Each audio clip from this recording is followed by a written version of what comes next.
Hi, everyone. You are listening to Judging Meghan with your host, Meghan Judge.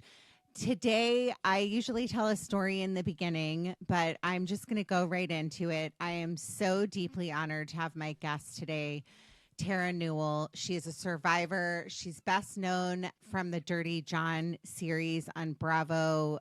They portrayed her real life story and her mother's story. So we're going to get into that. She's also a life coach and a podcaster, and she actually started her own podcasting course. So I'd love to know about that.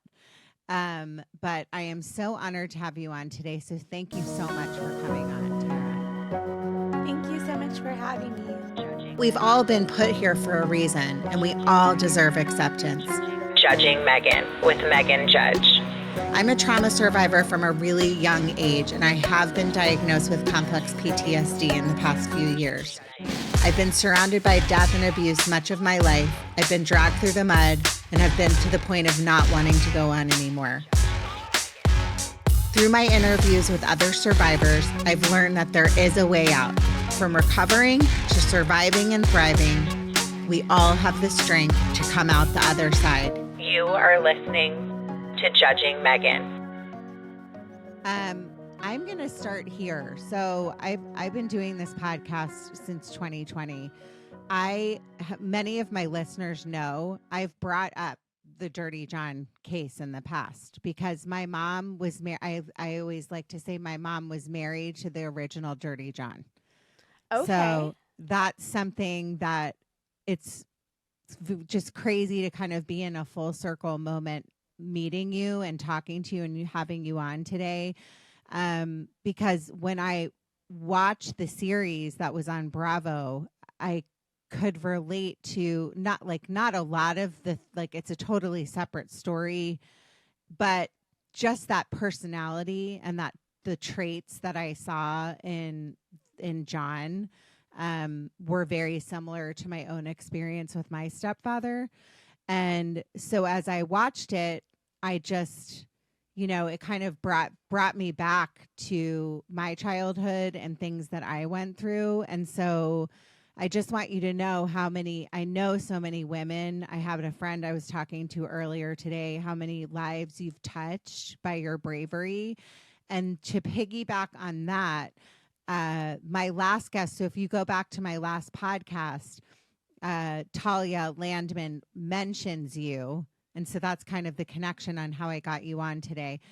And how you really take what happened to you and the trauma of what happened to you and you help other people with it. And I can't tell you how much I appreciate that, because that's what I try to do with my story in my life is, your trauma doesn't define you. It's just a chapter. It's a part of your life, but it's what you do with that trauma and how you help other people. So when Talia said in the podcast, if my listeners listened, she talks about how nobody would go to court with her. People got afraid. They kind of backed out because she, if you haven't listened to that episode, was attacked by a mentally ill homeless man who's now currently back on the streets. Although the update is, if you listen to that last episode, he's in jail until, I believe, December. So that's what I think the most current update is, but she's still trying to relocate. So I just wanted to say that before we kind of get into your story for my listeners that might not be familiar, and tell you how very, very appreciative I am of what you've done with your life. You are so welcome. I just appreciate Talia saying that, and hearing that, I get a little bit emotional because I love her, and you never want anyone to go through any type of situation. Mm-hmm. Just to make you feel better, I cry pretty much every podcast, so you're welcome. It's a safe space to cry. Perfect. So let's kind of, for my listeners that are not familiar with your story, we're going to go into this story. So what I will tell you is, they made what happened to your mother and your family into a Bravo series, which aired, I believe, like 3 years ago? I can't remember, but I remember it so perfectly well. I believe it was 2018, 19. I believe it was 18 or 19. That's so Like, it was before COVID. Okay. yes. Okay. So I'm going to have you kind of share your story if you're comfortable with that, because I know you've obviously shared it many times. But for my listeners, one of the most important things to me with doing this podcast is to never share these stories and I know with your own podcast, it's not to re-victimize the victims. It's to be in a safe space, but it's also really just to help people and bring light to what kind of people there are on this planet, sadly, and what you need to watch out for. And my own mother was a victim of that. My siblings and I are victims of that. And my stepfather is no longer on the planet. But I think that that's a really important thing that I know that when you do your own podcast, that's something that I notice that is important to both you and your co-host. Am I correct on that? 100%. And it's really important to not re-traumatize them in any way, even though I know they are going to feel some type of way after telling their story, because I do too. Mm-hmm. And, it's important to do that self-care and that recovery. And I may probably be like that nagging mom that's like, well, I always gauge off of the person. Depending on how close I am to them. If I'm closer to them, I'm like, make sure you're doing your self-care after, Mm-hmm. it's you need anything, I'm here for you. But otherwise, people are also professionals in a sense, and then they come on and share their story. They know how to recover and they know how to move through it. And those people are like me in a sense, but I still get, there's that little aftermath of each time you tell a story. Maybe something comes up that you may not have remembered in a while or Mm-hmm. remembered at all. And it's like each time you tell it, even 7 years later, I'm piecing stuff together still. Wow. Okay. Yeah. And it makes sense because every time you never know like what mood you're going to be in too in a day. Right. So one day you could share your story, be totally fine. I go on other podcasts sometimes and I'll start crying, and other days it won't even affect me. So let's start with how, how, dir- do you call him Dirty John? I don't know what you call him by name. I mean, I guess I refer to him to Dirty John. I refer to him more so as John Meehan. Okay. Okay. Uh, just because that's how I knew him originally. And Tanya is really the one to give credit for like the Dirty John name, his ex-wife. But I'm not gonna lie, like when you're putting your stuff out there on social media, no one really knows my name, but they know Dirty John's name. So that's why I have to do the hashtags and stuff to get stuff seen and across for survivors. Yes. Okay. So your mother, this is just because I've watched the series. So as we all know, TV and film can be, they can dramatize things. So that's why I think it's so important to have somebody come on and tell the real stories, because just like, my therapist that I've had on was married to the Wolf of Wall Street, Jordan Belfort, and they did a movie about it. A lot of the things in the movie that are portrayed are not, they're not correct. They're not accurate. So Okay. I think it's important to always hear the real story and not the embellished story. So John came into your mother's life. She was divorced and she was in the dating scene, and we'll start there. Yes, and she met him on this website called Our Time. It was for people dating over a certain age. And so she met him there, and it became really this romance that was fast moving, fast paced. He doted on her. He just was so loving. And well, it was really interesting because their first date, like it went so well. And then she brought him back to her place, like not thinking anything is going to happen. My mom's not that type of person. Mm-hmm. And so he jumped on her bed, was just kind of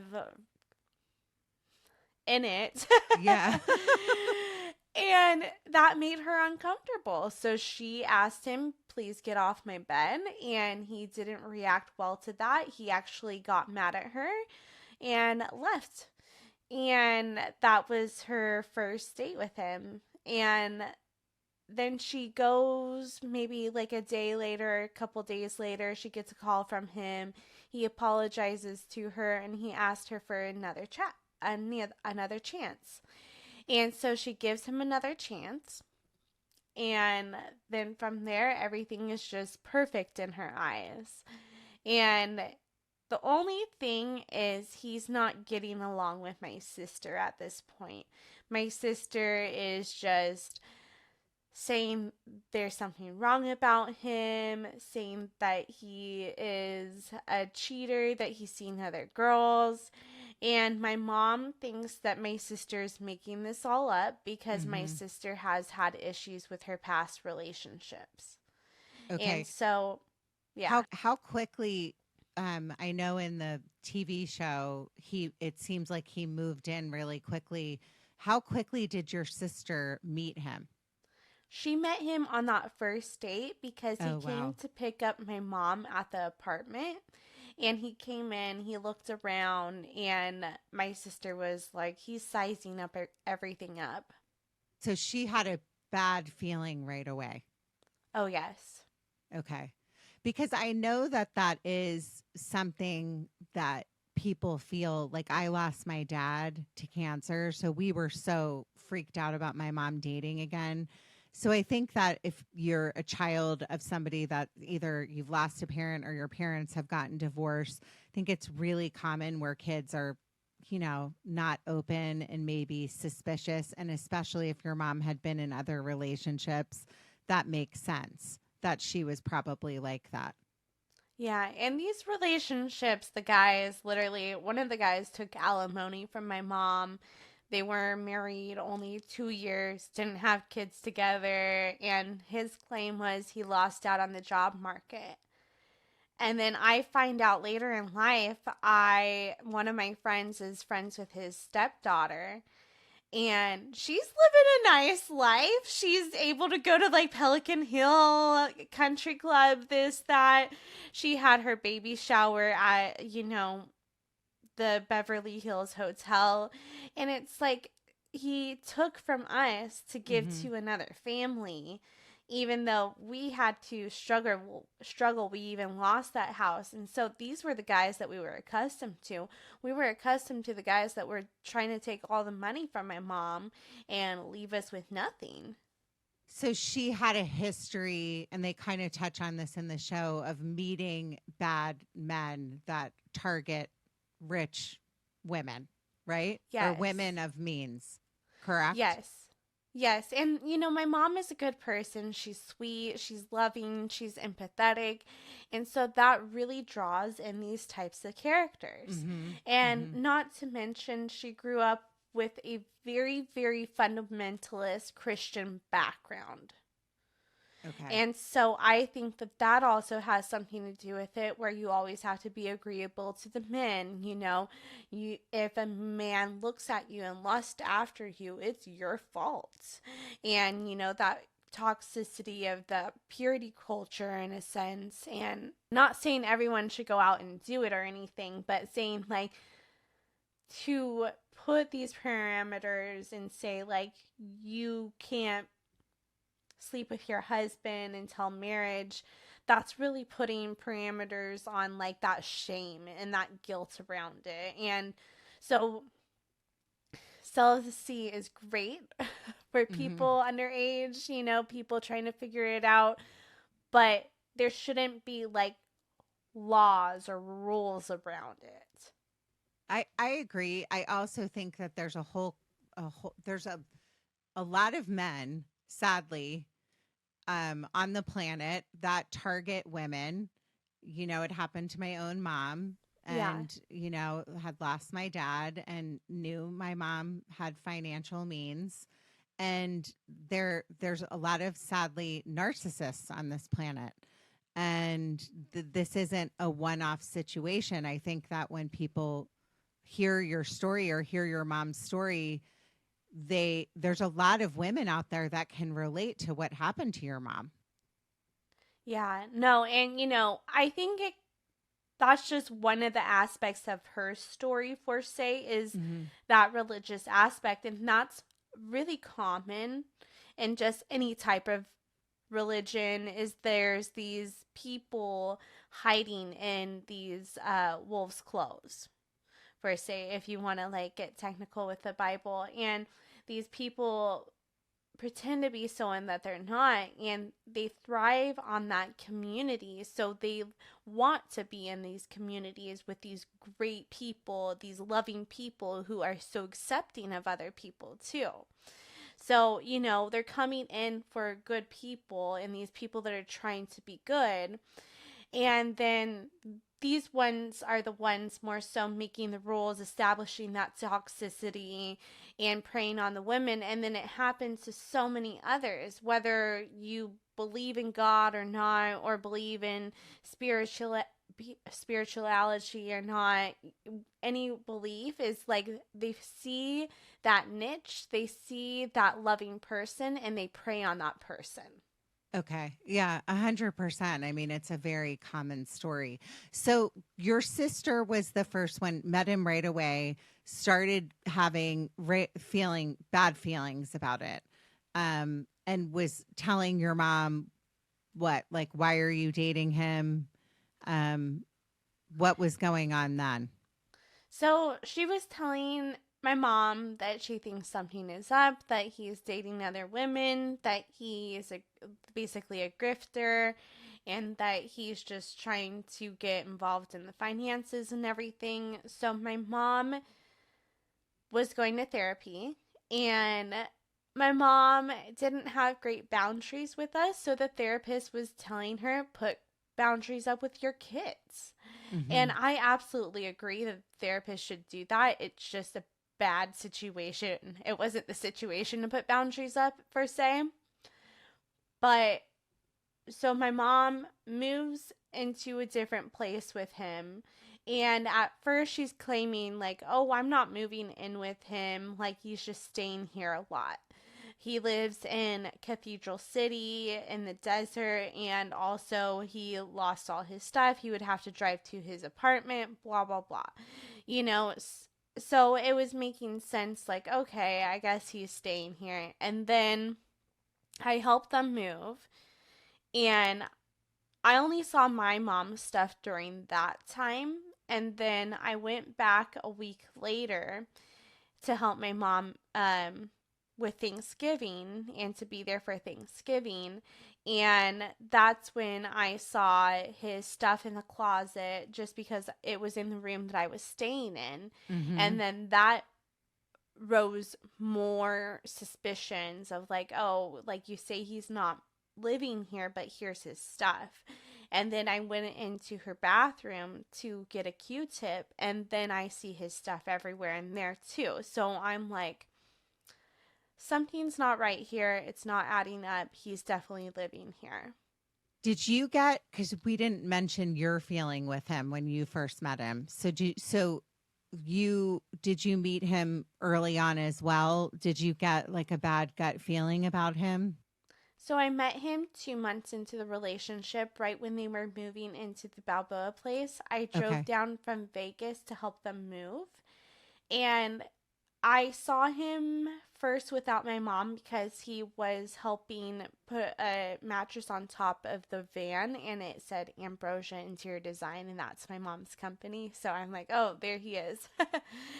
And so he just seemed kind of cold, not really warm and fuzzy, but we were also moving. So I figured, like, oh, he's just focused on moving. And my boyfriend at the time tried to help him, but my boyfriend at the time also broke his one arm, so he wasn't that helpful. So, he could have also been like, why are you trying to help me with a broken arm, dude? Mm-hmm.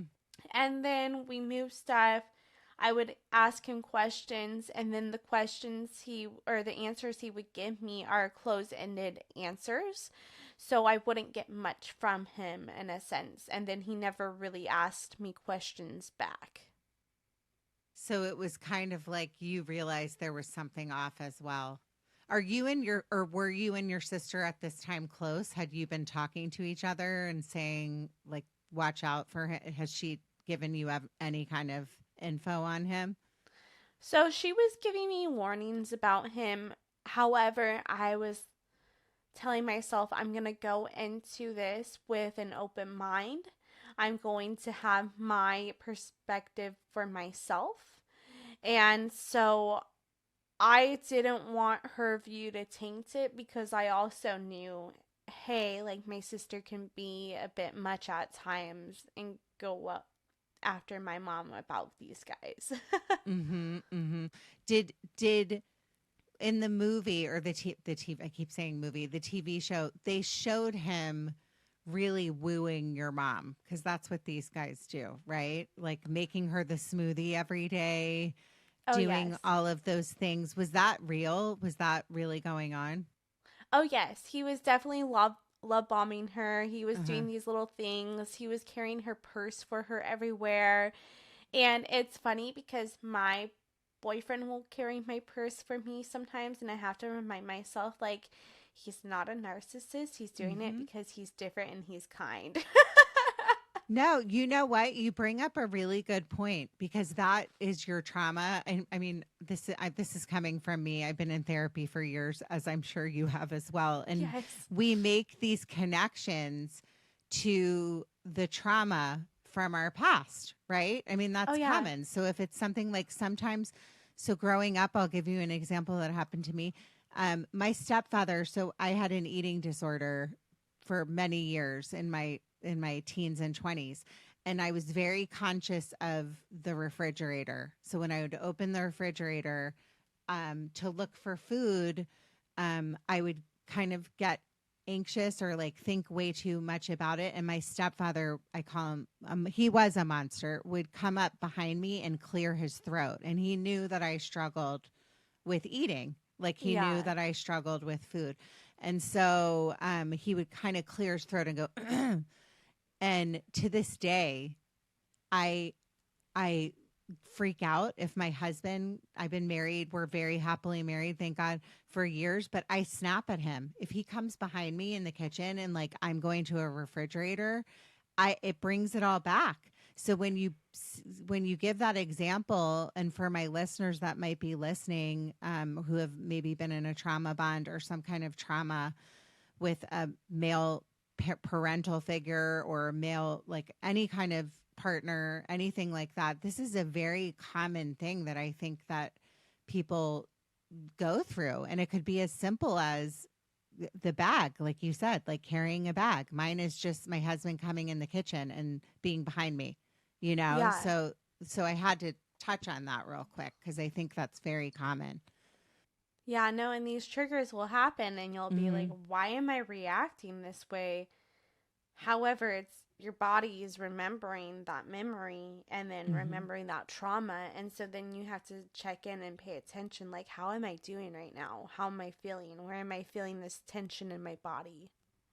That's good that you do that. I mean, that means that you're really doing like on the journey of recovery. I'm still I'm still not 100% there, and that just means, I mean, I think that therapy and all different kinds of therapy could can be a lifelong process, and it is for whoever, what kind of therapy you do, whether it be talk, EMDR, whatever it is. It's different for everybody. But going back to um, what you were saying. So you were saying that, you know, carrying the purses, the smoothies, kind of love bombing her, as you said. This was all like textbook narcissist. Like he was on a mission, correct? 100%. He was on a mission. He was going to get her, isolate her was the next move in a sense. And that's why he wasn't being so nice to us. And then we were also the ones buzzing in my mom's ear saying, something's not right, something's not right. So of course he wants to get us away. And then so Mm-hmm. I ended up getting into a yelling argument with him because I was talking to my mom. It was the day before Thanksgiving, and in this yelling argument, I basically say like some FUs to him. Mm-hmm. And he says to me, Tara, you just want your mom's money. You just want your mom to yourself. And I say, no, John, that's what you want. And a lot more. But those are the things that I can remember because otherwise I disassociated it. Yeah. Yeah. And I ended up packing up my stuff. And that was really the last time I saw him, even before my attack. Okay. How long was the total relationship? I know I'm kind of skipping all over the place, but how long were they actually together? So they got together November. So September 2014, they moved in to the Balboa place like late November 2014, and then they got married. I believe it was like early December 2014, and then she left him March 2015, March 7th, 2015, the first time. Um, Stayed away from him for like a few months. Then he was able to convince her to get back together with him, and bring her to different lawyers and whatnot. And then she left him again on March 7th, 2016. So this was like in all reality, this is a short period of time. I mean, that's not very long. That's a couple of years. But Yes. during that time, he was planning to take her to the cleaners, get rid of you guys. The rest of your family was involved as well, correct? Like your grandmother, is that all accurate? Yes, but my grandmother loved him. Okay. Like, my grandmother is just like a sweet person, and she is so like, oh, you gotta have a husband. You gotta have a husband. That kind of mentality. And so she was like, oh, Deb, like, I don't want you to separate. You know, my grandma was like that. My grandma Mm-hmm. wasn't like, oh, these are some dangerous things that he's doing. Like, oh, hopefully you guys could work it out. That was my grandma's mentality. But the thing is your mom was probably so conflicted, and this is her own story of being, confused because he was obviously manipulating her and feeding her like lies and information. And then obviously she loves her kids, but there's a history there as well. And Yeah. then the history of her childhood and how she grew up and the generational thing where women were taught, stick it out, stay in this relationship, it's not so bad. So it makes sense that she kind of found herself really torn and confused. Yeah, and you know, the brain is telling you everything to go back to that guy. The brain is telling you that you're addicted, like that relationship, as if it were cocaine. Hmm. So you're addicted to that relationship in the end because you're like in that trauma bond. And so it's not that easy to leave. It's not that easy to just get out and leave, and, especially when you have finances. And I forget who says this. I think it's Dr. Romani, but I believe she says, like, leaving a normal relationship isn't easy. So imagine leaving one that you're bonded to. Yeah.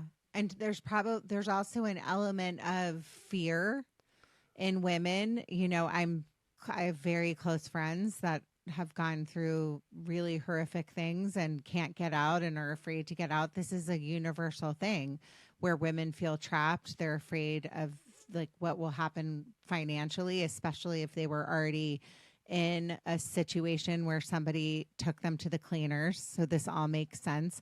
When did you in the relationship, when did your mom the first time like leave him? Because in the show, and I keep going back to the show, but I like to clarify for my listeners and for people that might have watched the show what's real and what's not here. What was he doing? Was he stealing from her right away, or was it fairly quick? I think in the show he was pretending like he had a job and he was a doctor and all this stuff. So tell me about that.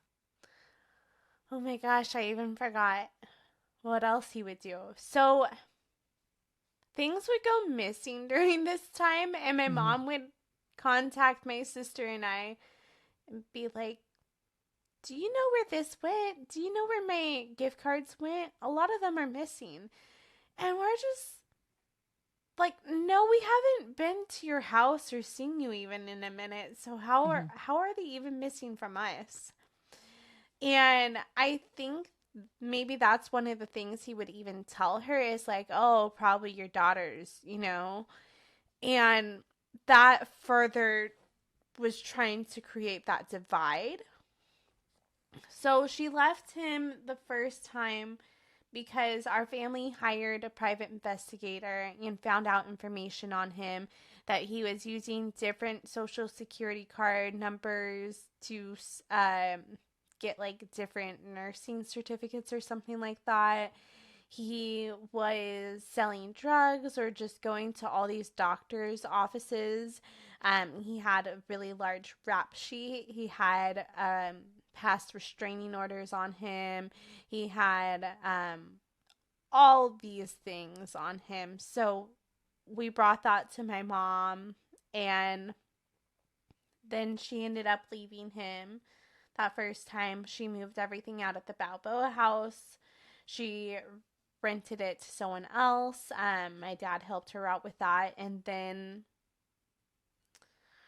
we thought she was done for the first, but then I also had a feeling like, oh, she might go back. Yeah. I mean, it sounds like she was kind of living in fear. Was he stalking her during those times when she left him the first time?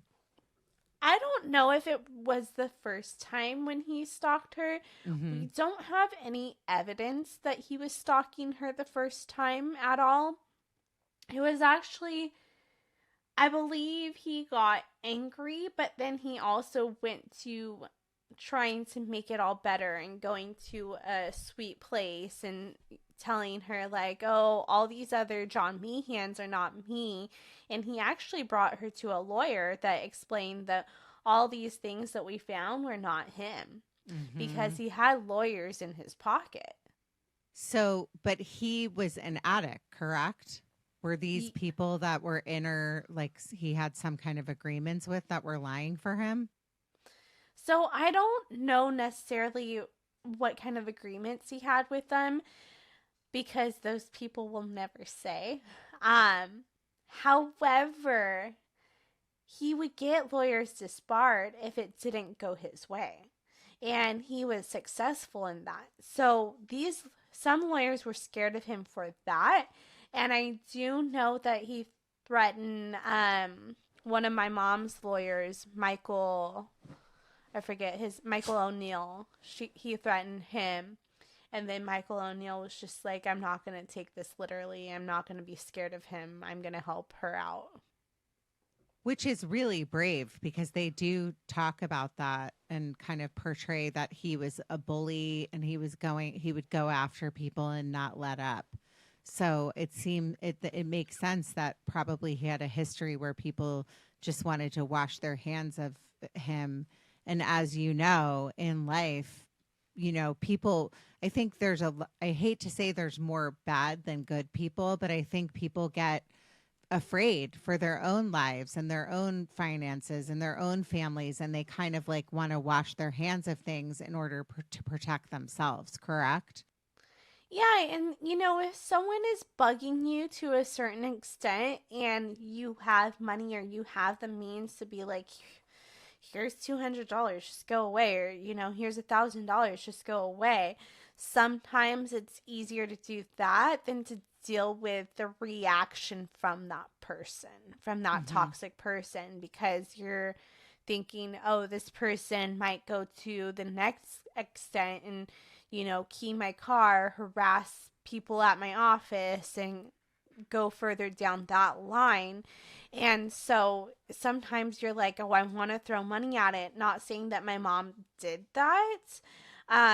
She actually tried to do that, but then it was too late, and that was in the very end, in a sense.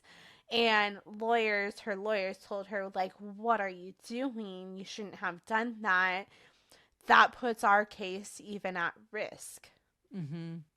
But she probably was so afraid of this person at that point, that she was willing to do anything to protect probably herself and you guys. I mean, that's a scary thing, right? Yeah. And she's thinking, like, if this guy really wants money at the end of the day, like, maybe me offering it would help get rid of him. And John was too much of a psychopath to be like, oh, now this is like a game, and now I'm not going to accept the money that I wanted. Going back to his whole history, because this, like, Dirty John, like, the name now is pretty significant. Like, a lot of women will be like, I even use my own life example. I'm like, my stepfather was a Dirty John, and just like you probably think, like, I think my mom's story is my own mother's story to tell. So I don't tell on the podcast or with people the full extent of how awful it really was. I can only tell people what I went through. Your story is a little bit different because it was televised. So Yeah. obviously your mom's okay with this being out there. But how did it feel to be in a situation where you knew your mom was in, I don't know, was he physically abusive with her? I can't Never remember. physically abusive. Okay. But mentally abusive for sure. Yes. Yeah. Yeah. And he did say that my mom hit him one time, but that didn't happen, and she was in a different state. So he was, and by the way, for my listeners, this was portrayed. Was he homeless at one point, or did he always have a residence that was in the trailer park or wherever that was far away? It was like in Palm Springs, or you said Cathedral City. So it was in Cathedral City, and he had like a trailer park there, like a RV or something there that his sister bought for him, so that he could have. So when you get out of jail, you have to establish residency somewhere, and you have to have somewhere that you are going to. Mm-hmm. And so she set him up with that, and then she got mad at him because she realized, like, oh, you're doing the same stuff that you were doing. You're trying to go on these dating websites again. And how long was his rap sheet? I don't remember, but I remember one of the private investigators had a file of his stuff, like on papers about him, and that was 2 inches deep. So he had a record of like assault, like a whole history, correct? Yes, but he was able to turn around some situations. So he assaulted this one lady, and then he ended up breaking his teeth. And so he turned it around onto her, and then he was able to get full veneers with her money. Wow. Yes. When did it get to the point of where it was really bad? Like, you hired the private detective. When were you and your sister and your family like really afraid? I was afraid from that moment of like Thanksgiving. Oh, the moving with the mattress and all of that. Yeah, you had a bad feeling.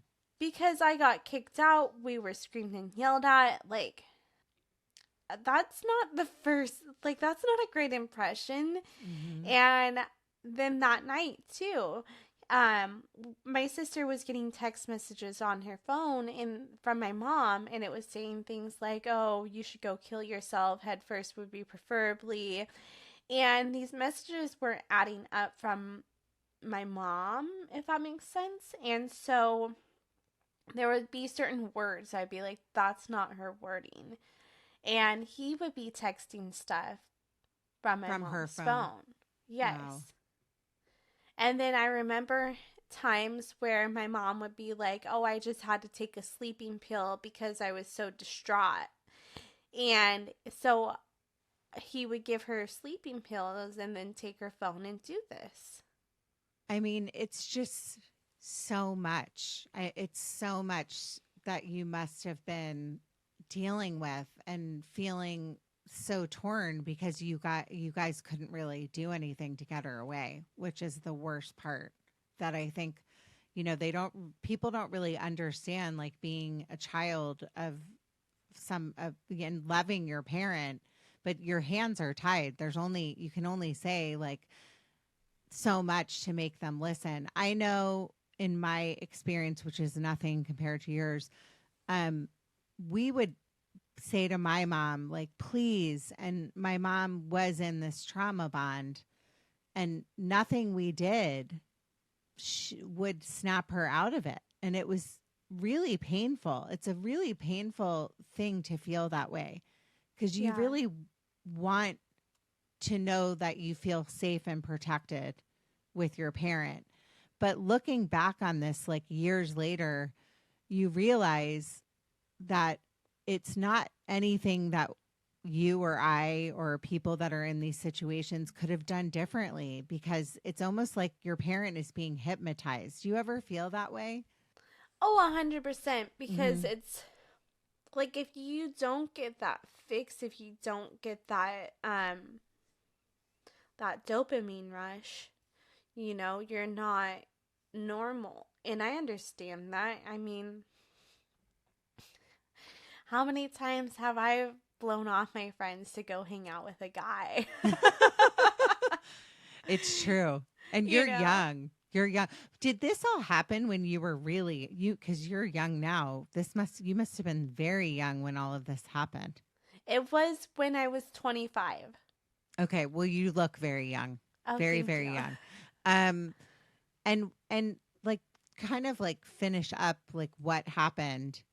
So, and this is the hard part. And I know that, like I said earlier, I hate to bring this part up, but for my listeners that might not be familiar, this is so important. And going back to just the show and what I saw in the show, you were a huge horror fan, correct? Like you had watched all kinds of movies, and I just saw on your social media you went to Universal Horror. What is it? Universal Horror Nights? Yes. So I'm a huge zombie fan. Zombie fan. Okay, I was like, wait, what am I missing? Okay, so you used to watch day what is it? What was the show? I forget now. The Walking Dead. The Walking Dead. Okay. Yes.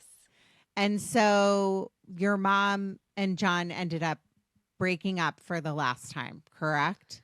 Yes. And then he ended up lighting her car on fire. He took his car that was in my mom's name and he drove it into a gate. And then also his dog ended up getting loose, and then he didn't get the dog, so we ended up getting the dog out of the pound from him.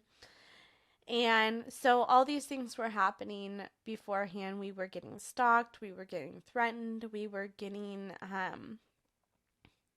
just like watched. Like he was watching you. He was Oh, doing yes. drive-bys and stuff. Yeah. Yes. And were you living in all together at this time, or where were you? So my mom and my sister were living together, and then I was living in the Coronados, which is now 1880 apartments in Newport Beach. Okay.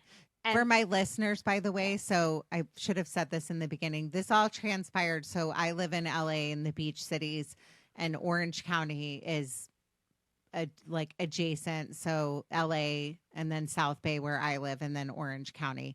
So so Coronado, all of those places that we've been talking about, Newport, you mentioned Pelican Hill in the beginning. These are all local to the Orange County area, and I should have said that. yes. So you were living in this building on your own, correct? You had a dog? Yes, so I was actually driving home from work because I was going to the Jason Aldean concert. I got off work early and then I pulled up to make gate. My dog started barking. I saw this guy. He looked kind of homeless, so I just told my dog to knock it off. And then I pulled into my parking spot that I normally park at. They're not assigned, but I just am a creature of habit. And I got out. He grabbed me by my waist, looked me in the eyes, and said, "Do you remember me?" And I didn't answer that. I just tried to run away. I was unable to run away from him. My dog was attacking his ankles. I ended up falling on my shoulder. I was able to kick the knife out of his hand. I got the knife and I started just defending myself. Mm-hmm. And then I killed him like a zombie because that's monkey see, monkey do from The Walking Dead. And then people started showing up, and then the ambulance and the police and everything. And then I ended up going to the hospital. And then I was there for like a few days and then started the healing process. Tara, had he had threatened your life or your mother's life or your sister's life prior, correct? Because he felt like he was at like had given up, correct? And he wasn't going to let you all get away with this. So he never threatened my life per se, but he threatened my sister's and my mom's lives. Okay. I mean, it's one of those things in life. You're like, when people hear The Walking Dead, not to make light of this, but it's like, who would have thought like being a fan of a show like that would save your life? That was one of the most crazy things that I remember seeing, but it saved your life along with your dog. Right? Yeah.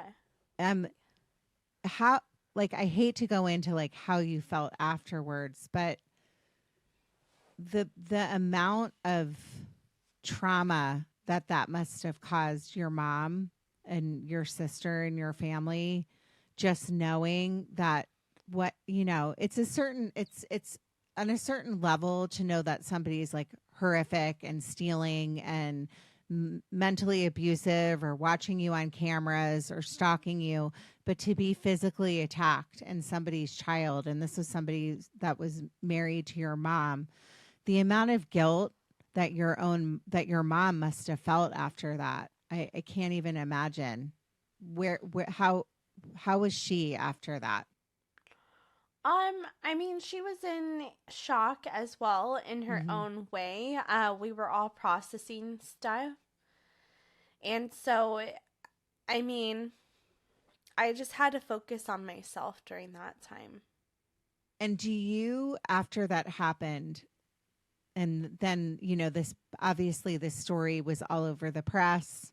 um I know how the press can be in these kinds of stories. They like kind of re-victimize the victim and want to get into like all the details and the questions. Why did you as a family decide to come forward and share your story and kind of like make it into a script and sell it? So I wish that was how it happened. Okay. Oh, okay. See, I don't even know. So so tell me how that happened. Um, so the LA Times contacted us. We actually had lawyers on everything so my name wouldn't come out. And then we were contacted by Christopher Gothard. My mom talked to me and asked me, "Is this something you would want to do?" I Okay, was so like thinking back, sorry to interrupt you. It was a podcast, correct? Yes. Originally? Okay. Well, a series of articles it was supposed to Okay. be. Yes. Okay. And so they contacted you because they got your name somehow, correct? Yes, they got it from, I believe, like they talked to Matt Murphy and they also talked to Hannah Fry from the Daily Reporter or something like that, or the Daily Inquirer or something. Just, I forget the name, but. And so they contacted my mom. My mom's easily able to, you just call her business. Yeah, she's So accessible. Yeah, so they called her business, got in contact with her, and then she asked me, would you want to do this, Tara?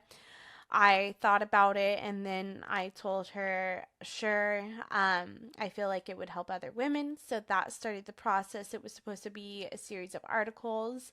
And then a couple weeks beforehand, they actually turned it into a podcast. And we had no idea what a podcast even was. So we're like, okay, great, a church sermon. And then it really got blown up from there. And then we did the live show for the LA Times. And then the producer of the show, like Atlas Entertainment, was there, and he produced Suicide Squad. I was a huge fan of that. And then so that really started to talk about the show. And then the LA Times sold the show to Bravo for 2 seasons. And really transpired from there. Do you, now that you're kind of a couple years away from this, and obviously in the beginning we talked about how, some days you have better days than others, and this is a reality. This isn't like a movie. This really happened to you. It's, this is a horrific story, very painful, and you could have been killed, and thank God you're still here. What I find so inspiring about you is that you decided that you were going to help other people with what happened to you. So a lot of people don't do that. How did you kind of figure out, like, this is something I want to do? I want to help other victims, and I want to kind of share my story, and I want to start a podcast, and I want to become a life coach. Like, I really want to focus on that piece, because I say all the time on this podcast, you matter, your story matters, keep going, and I'm sure you are at times in your life in very, very dark places, but you decided to keep going and share your story and not let this man and this trauma define you. So tell me about that. So it's been a journey. I had to get to a place where I was able to get to a certain amount of percentage healed myself, or think I was okay in a sense, and then bring on what can I do. So I started the trauma coaching. I do one-on-one trauma coaching. I will do workshops with women. I'm also doing a Sedona retreat this upcoming weekend.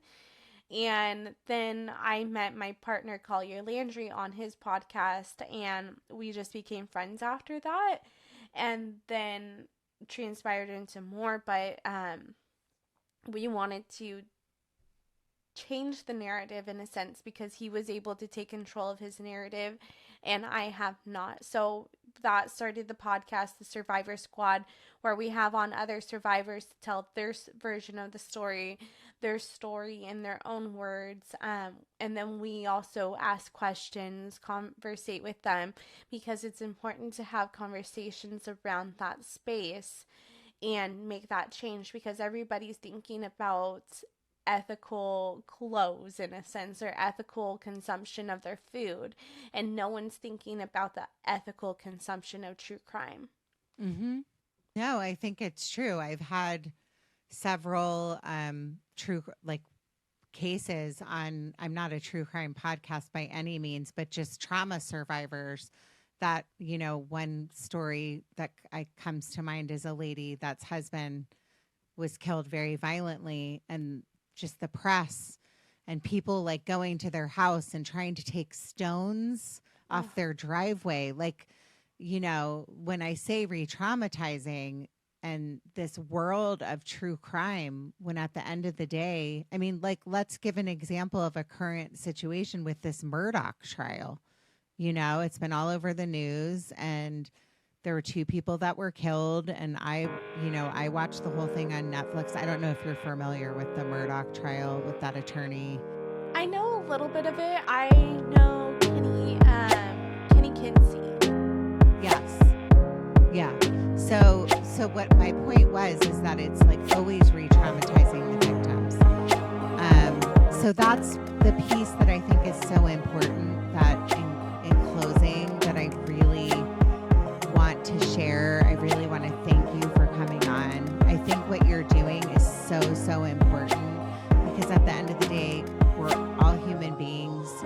story doesn't define you. And I think what you're doing is so amazing. And I am forever grateful to you for sharing and coming on the podcast. So thank you so much, Terra. Where can my listeners find you? Thank you so much for having me. You can find me on any social media platform. My name, Terra, Terranewell, Terra Newell. The only place I'm different is Twitter, Terra_Newell, and YouTube is Terra Newell Survivor. So check me out there. And then the podcast is the Survivor Squad podcast, available where all podcasts are available. Thank you so much. In closing, everyone, be happy by making other people happy. Thanks, Terra. Judging Meghan with Meghan Judge.